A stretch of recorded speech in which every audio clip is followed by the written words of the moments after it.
जैसा कि ये सर्वविदित है कि पिछले कुछ समय से संसद में सत्ता व विपक्ष अर्थात बीजेपी और कांग्रेस पार्टी एंड कंपनी के लोग किसी न किसी मुद्दे की आड़ में देश व जनहित के ज्वलंत मुद्दों पर से जनता का ध्यान बांटने व भटकाने के लिए संसद को चलने नहीं दे रहे हैं। यह या तो इनकी केंद्र व राज्यों की सरकारों की कमियों पर से जनता का ध्यान बांटने के लिए इनकी अंदरूनी मिली भगत है, या फिर इसकी आड़ में इनकी सत्ता हथियाने की भी साजिश लगती है। और ये सब देश की जनता को सीधे सीधे तौर पर काफ़ी कुछ नज़र आ रहा है।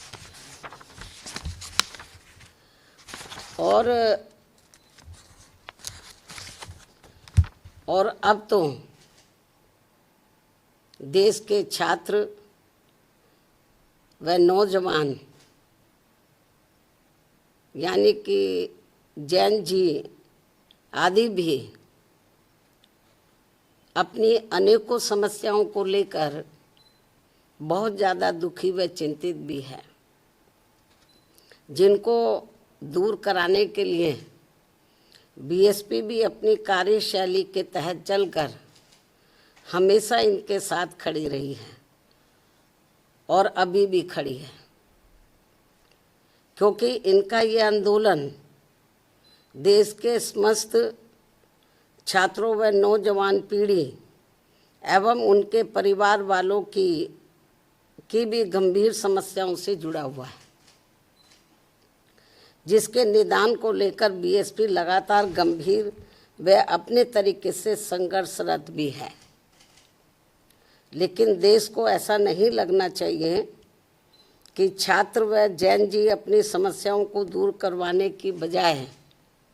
आए दिन ये लोग उनकी राजनीति में ही बुरी तरह से फंसते जा रहे हैं। उदाहरण के तौर पर दिल्ली के जंतर मंतर पर अभी कुछ दिन पहले कॉकरोच जनता पार्टी का छात्रों, नौजवानों, जैन जी आदि की समस्याओं को लेकर आंदोलन छिड़ा, तो फिर वहाँ इनके इस आंदोलन को कांग्रेस व इनके सहयोगी दलों ने हाईजैक कर लिया, जो किसी से छिपा नहीं है। अर्थात इन्होंने अपने हाथों में ले लिया और अब उसकी आड़ में अभी तक संसद भी चल नहीं पा रही है। और ये कॉकरोच जनता पार्टी अर्थात सीजेपी का आंदोलन खत्म होते ही फिर झारखंड राज्य में अब राजधानी रांची में भी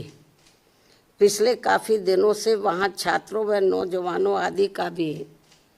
अपनी समस्याओं को लेकर आंदोलन चल रहा है, जिस पर कांग्रेस पार्टी व इनके समर्थक दल अभी तक भी खुलकर नहीं बोल पा रहे हैं। और अब वहाँ पर बीजेपी व उनके समर्थक दल उनकी मदद के लिए आगे आकर आवाज़ उठा रहे हैं। अर्थात ऐसा लगता है कि अब इन्होंने भी इनके आंदोलन को हाईजैक कर लिया है। इस प्रकार से ये सब दिल्ली के जंतर मंतर पर छात्रों व नौजवानों आदि के हुए आंदोलन और अब झारखंड के रांची में भी हो रहे छात्रों व नौजवानों आदि के आंदोलन की आड़ में भी हमें राजनीति ज़्यादा देखने के लिए मिल रही है। अर्थात इनकी समस्याओं को हल कराने के लिए गंभीरता नहीं है, हमें गंभीरता नज़र नहीं आ रही है, बल्कि चुनावी स्वार्थ की संकीर्ण राजनीति ही ज़्यादा हावी देखने के लिए मिल रही है। ऐसे में पूरे देश के छात्रों व नौजवानों अर्थात जैन जी से यही अपील है कि वे अपनी समस्याओं को दूर करने के लिए सत्ता व विपक्ष के इस समय चल रहे षड्यंत्र से बिल्कुल दूर रहें और ये लोग अपनी समस्याओं से निपटने के लिए इनका सावधानी पूर्वक इस्तेमाल करें, ना कि इसकी आड़ में सत्ता व विपक्ष अपने स्वार्थ की संकीर्ण राजनीति करके इनका नाजायज फायदा उठा ले। जबकि ये जग जाहिर है कि यूपी में बीएसपी की 4 बार रही सरकारों में हमने छात्रों व नौजवानों को किसी भी मामले में निराश नहीं होने दिया। अर्थात हमने छात्रों व युवाओं की सभी छोटी बड़ी समस्याओं का, खासकर उनके रोटी रोजी का विशेष ध्यान रखा है और इस क्रम में सरकारी व प्राइवेट सेक्टर में भी रोजगार के नए नए अवसर प्रदान किए हैं। अर्थात हमने छात्रों की समस्याओं का समय से निदान किया है और नौजवानों को पूर्व की रही सरकारों में जो सरकारी भर्तियों में लंबे अरसे से रोक लगा दी गई थी, जिससे सभी विभागों के कार्य भी काफ़ी प्रभावित हो रहे थे,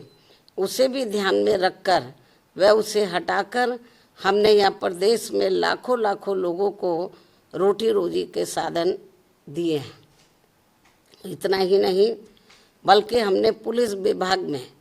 व अन्य और विभागों में भी नए सरकारी पद सृजित करके यहाँ लाखों लोगों को रोजगार दिए हैं। इस समय नौजवान एवं छात्र व छात्राएं भी अपनी पढ़ाई व ट्रेनिंग आदि पूरी करने के बाद यही सब चाहते हैं कि उन्हें रोटी रोजी के साधन मिले, जिससे इस समय पूरे देश में केंद्र व राज्यों की विभिन्न पार्टियों की चल रही सरकारें ये सब उन्हें उपलब्ध नहीं करा पा रही हैं, जिसकी वजह से इनमें जबरदस्त रोष व्याप्त है। इसके साथ साथ अब तो इन्होंने हर स्तर पर पब्लिक सेक्टर को भी काफ़ी कमज़ोर करके प्राइवेट सेक्टर को ही बढ़ावा दे दिया है और ये क्रम पूरे देश में अभी भी काफ़ी तेज़ी से जारी है, जिससे देश के बड़े बड़े पूंजीपति व धन्ना सेठ आए दिन और मजबूत होते जा रहे हैं और सर्व समाज में से गरीब एवं बेरोजगार लोग आए दिन और भी अधिक पिछड़ते जा रहे हैं। खासकर सरकारी नौकरियों में तो अब दलित, आदिवासी व अन्य पिछड़े वर्गों का आरक्षण ना के बराबर ही रह गया है, जिसे भी आरएसएस के लोग अब निष्प्रभावी बनाने में लगे हैं। हालांकि हमारी पार्टी प्राइवेट सेक्टर के भी कोई विरोध नहीं है, लेकिन वहाँ इन वर्गों को सरकारी स्तर पर सरकारी नौकरियों में मिल रहे आरक्षण की तरह ही इन्हें भी यहाँ ये आरक्षण मिलना चाहिए, जिसकी व्यवस्था यहाँ नहीं है। जबकि बीएसपी की सरकार ने सरकारी सहयोग से स्थापित उद्योगों में भी आरक्षण देने की व्यवस्था लागू की थी। इस प्रकार से इन वर्गों को सत्ता व विपक्ष की अंदरूनी मिली भगत से यहाँ फिर से गुलाम व लाचार बनाने की साजिश चल रही है, जिससे बचने के लिए अभी से इन वर्गों को उत्तर प्रदेश सहित पूरे देश में सतर्क व सावधान हो जाना चाहिए और देश में अपनी एकमात्र हितैषी अम्बेडकरवादी पार्टी बीएसपी से जुड़कर इसे सत्ता में जरूर लाना है। जबकि हमने यहाँ यूपी में बीएसपी के सत्ता में आने के बाद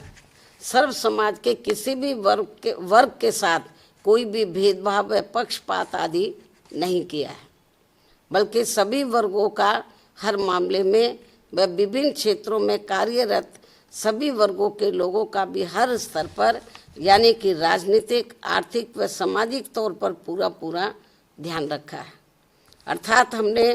बीजेपी व कांग्रेस पार्टी एंड कंपनी के लोगों की तरह उनकी जातिवादी, संकीर्ण व पूंजीवादी मानसिकता के तहत चलकर सरकार नहीं चलाई है, बल्कि बीएसपी की सर्वजन हिताय व सर्वजन सुखाय की नीतियों व सिद्धांतों के आधार पर चलकर ही सरकार चलाई है। और ये सब यूपी की जनता ने 4 बार यहाँ बीएसपी के रही सरकार में देखा है। और अब कुछ ही समय के बाद यूपी, उत्तराखंड व पंजाब प्रदेश आदि में एक साथ यहाँ विधानसभा के आम चुनाव होने वाले हैं, जिसमें ऐसे वातावरण में सर्व समाज से बीएसपी को ही सर्व समाज से बीएसपी को ही कामयाब बनाने की अपील भी की जाती है। यही देश व जनहित में समय की मांग है, जिससे सर्व समाज के लोग अर्थात छात्र, नौजवान, दलित, आदिवासी, पिछड़े, मुस्लिम व अन्य धार्मिक अल्पसंख्यक समाज के लोग तथा किसान, मजदूर, व्यापारी, कर्मचारी व अन्य मेहनतकश लोग भी अपनी खुशहाल जिंदगी बसर कर सके। अतः हर मामले में अब बीएसपी को ही मजबूत बनाना बहुत ज़रूरी है। इस उम्मीद के साथ ही अब मैं अपनी बात यहीं समाप्त करती हूँ। धन्यवाद। जय भीम व जय भारत।